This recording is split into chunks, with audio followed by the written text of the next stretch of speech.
Bismillahirrahmanirrahim. Assalamualaikum warahmatullahi wabarakatuh. Alhamdulillahilladzi arsala rasulahu bil huda wa dinil haqq liyudhhirahu 'alad dini kullih wa kafaa billahi shahida.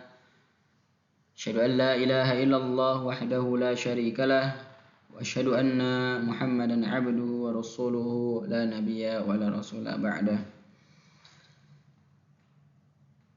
Baik,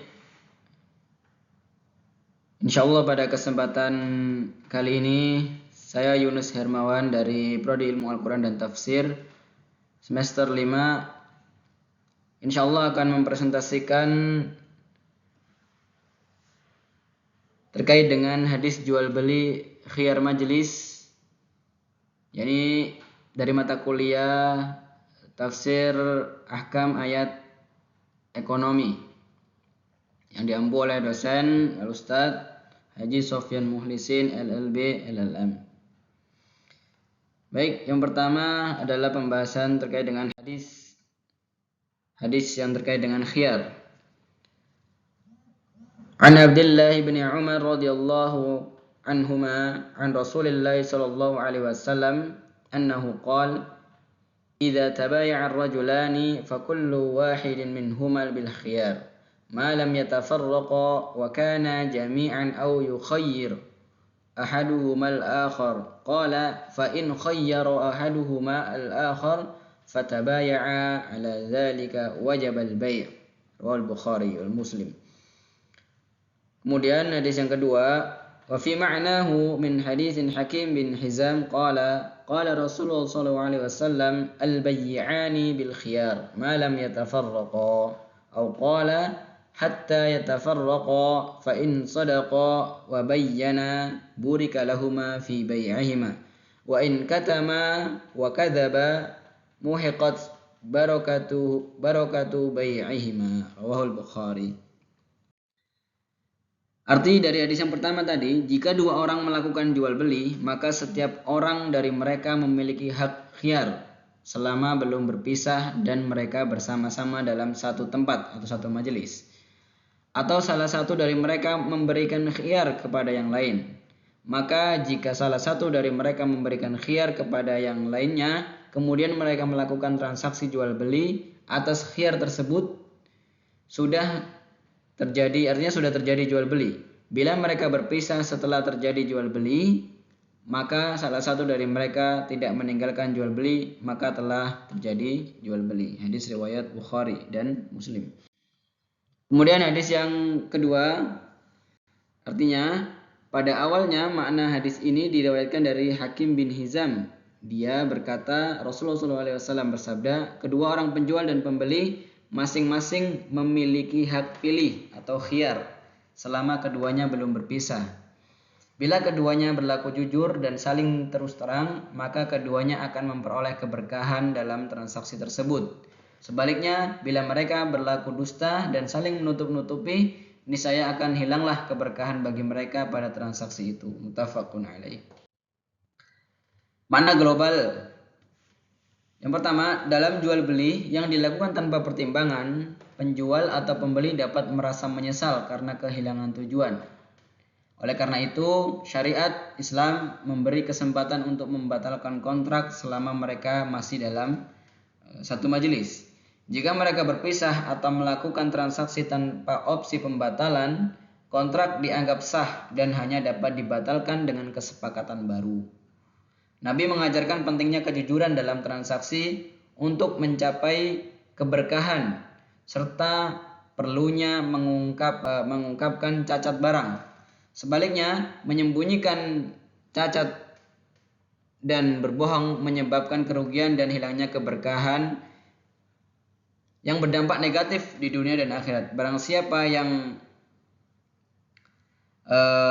melakukan kedustaan atau kecurangan, siapa yang menipu kami maka dia bukan dari golongan kami. Jadi man ghasyana laisa minna. Kemudian apa yang dapat diambil dari hadis kedua tadi, dua hadis tadi? Yang pertama adalah penetapan adanya hak pilih bagi masing-masing penjual dan pembeli selama masih dalam majelis, apakah mau melanjutkan atau membatalkannya. Kemudian waktu khiyar majelis adalah sejak dilakukannya akad jual beli tersebut sampai mereka berpisah dari majelis akad tersebut. Yang ketiga, jual beli sudah sah dengan berpisahnya mereka dari majelis akad. Yang keempat, penjual dan pembeli kalau sepakat untuk membatalkan jual beli setelah akad atau setelah berpisah dari majelis, maka boleh dibatalkan dengan keridhaan keduanya. Yang kelima, perbedaan antara hak Allah dan hak yang dimiliki hamba. Adapun hak Allah tidak cukup pembolehannya dengan kesepakatan manusia, karena hak Allah ini adalah hak prerogatif Allah, maka itu adalah ketetapan Allah, tidak bisa diotak-atik oleh manusia. Akan tetapi ketika hak itu milik manusia, maka boleh dilakukan asal dengan kesepakatan manusia. Kemudian syariat ini tidak menentukan batasan berpisah itu seperti apa. Maka kembalinya pada uruf manusia, apa yang dianggap manusia sebagai berpisah, maka jual beli tersebut telah sah. Kemudian yang ketujuh, para ulama mengharamkan perpisahkan yang disengaja. Artinya perpisahan yang disengaja adalah karena takut pembatalan. Jadi ketika penjual dia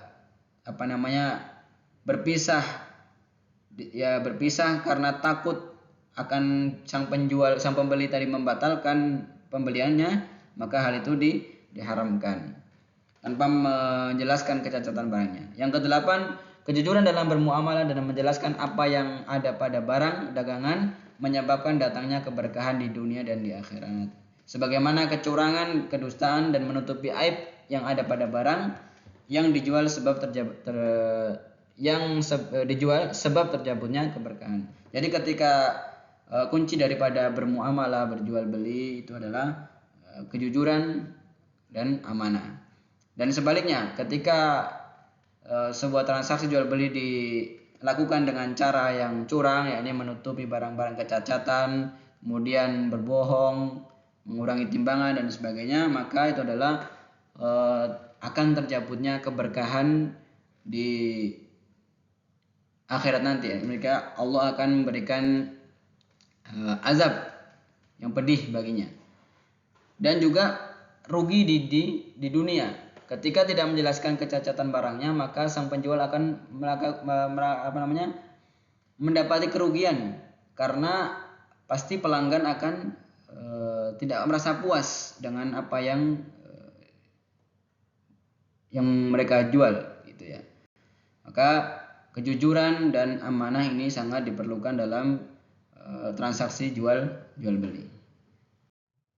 A'lam bishawab, mungkin itu yang dapat kami sampaikan, kurang dan lebihnya mohon maaf.